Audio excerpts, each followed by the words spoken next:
বিরোধী শিবিরের একজন বিধায়কের প্রকাশ্য প্রশংসা করলেন খোদ মুখ্যমন্ত্রী। অ্যাটেন্ডেন্স নিয়ে কম্প্রোমাইজ করবেন না।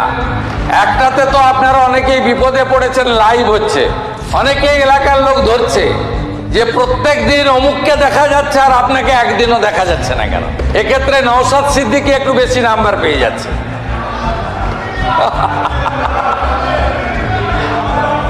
হ্যাঁ, রাজ্য বিধানসভায় যে দৃশ্য একেবারেই বিরল, এবার ঠিক সেটাই ঘটেছে। রাজ্যের নতুন মুখ্যমন্ত্রী শুভেন্দু অধিকারী ভরা বিধানসভায় দাঁড়িয়ে ভূয়সী প্রশংসা করলেন ভাঙড়ের আইএসএফ বিধায়ক নওশাদ সিদ্দিকী। কিন্তু কেন এই প্রশংসা, আর কে এই নওশাদ সিদ্দিকী, যার রাজনৈতিক যাত্রা শুরু থেকেই আলোচনার কেন্দ্রে? প্রশ্নের উত্তর পেতে হলে ইতিহাসের পাতায় একটু চোখ রাখতে হবে। নওশাদ সিদ্দিকী ফুরফুরা শরীফের পীর পরিবারের সন্তান।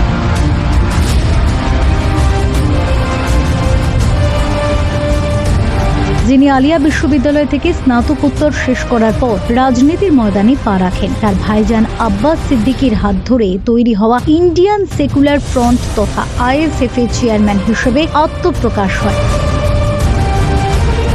এরপর 2021-এর বিধানসভা নির্বাচনে বাম কংগ্রেস আইএসএফ সংযুক্ত মোর্চার হয়ে ভাঙড় থেকে জয়ী হন তিনি। জানলে অবাক হবেন, সেই নির্বাচনের সংযুক্ত মোর্চার একমাত্র জয়ী মুখ ছিলেন এই নওশাদী। তিনি বিধানসভায় পা রাখার পর থেকে সরকারের নানা নীতির বিরুদ্ধে সরব হতে শুরু করেন। এমনকি এই আপোষহীন লড়াইয়ের মাশুলও দিতে হয়েছে তাকে। ধর্মতলায় আন্দোলনের সময় গ্রেপ্তার হয়ে প্রায় 42 দিন প্রেসিডেন্সি জেলে বন্দী থাকতে হয়েছিল তরুণ এই নেতাকে। কিন্তু জেল থেকে বেরিয়েও তার কণ্ঠস্বর দমানো যায়নি, বরং ভাঙড় থেকে শুরু করে বিধানসভার সর্বত্রই তিনি একই গর্জন বজায় রেখেছেন।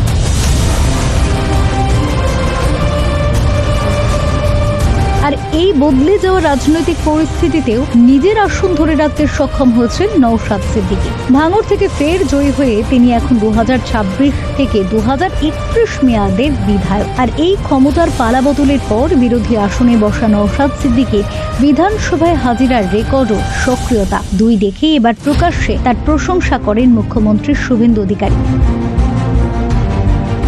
না, প্রশংসার জোয়ারে ভেসে যাননি বিধায়ক, বরং নীতিগত প্রশ্নে নিজের অবস্থান ধরে রেখেছেন তিনি। সাধারণ মানুষের দাবি, এই সংখ্যালঘু ইস্যু নিয়ে নতুন সরকারের কাছেও অনবরত সওয়াল করে যাচ্ছেন নওশাদ। রাজনীতির ময়দানে দ্বিতীয় ইনিংসে পা রাখাই একলা লড়াকু বিধায়ক আগামী দিনে রাজ্য রাজনীতিতে কি ভূমিকা নেন, এখন সেদিকেই নজর রাজনৈতিক মহলে।